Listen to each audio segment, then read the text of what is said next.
Good afternoon from the floor they see me. This is Chris Robinson with your Traders Exclusive comment for today, the 26th day of July. Only 3 business days left in July, and I'm going to pick up kind of where I left off last time, talking about the grains.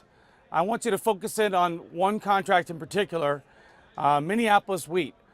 This was a perfect example of a complete V bottom in the charts.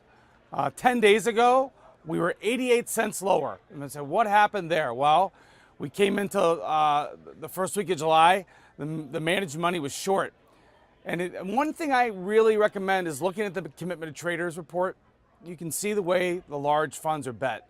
And so what did that report tell us? Well, we knew as of last week that they were short 15,000 contracts of Minneapolis wheat.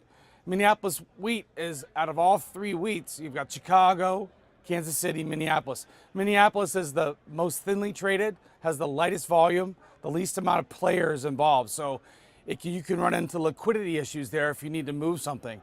So these guys were short 15,000 contracts, give or take, out of a total open interest of 40,000.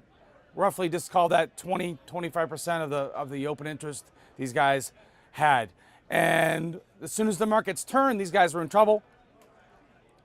When there's nobody left to sell, you can see what happens. We rally 88 cents, almost $1 in 10 trading days.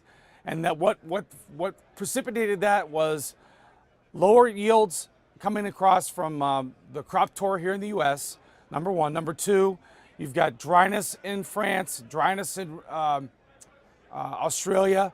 If you look at a chart of French milling wheat or you look at a chart of Australian wheat, they've gone vertical. So in an effort to compensate for those markets rallying, you throw in the fact that we had a lower than average yield. It was 5 to 8 bushels lower. That doesn't sound like a lot, but 5 to 8 bushels on a 5-year average, it's enough to spark the short covering rally. So look at that chart, Minneapolis wheat. Look at the September chart. It's a classic example of a reversal and then an exhaustion explosion. It looks like it's already run its course. I would imagine that the funds wanted to get out of that position prior to the end of the month. There are a couple of days left of trading, but it's just a case study of how it's important to watch these markets when they get oversold, and when you get a bit of information like that where you can see that there's a large short position and they're wrong. It's sometimes it can be a low risk best bet to head the other way and do what I talked about the past couple times, which is a counter trend trade. I hope you caught it. If you're looking for help with your hedging, with your trading, I cover all markets, the grains, stock indexes. Look me up online, Chris Robinson. Love to hear from you.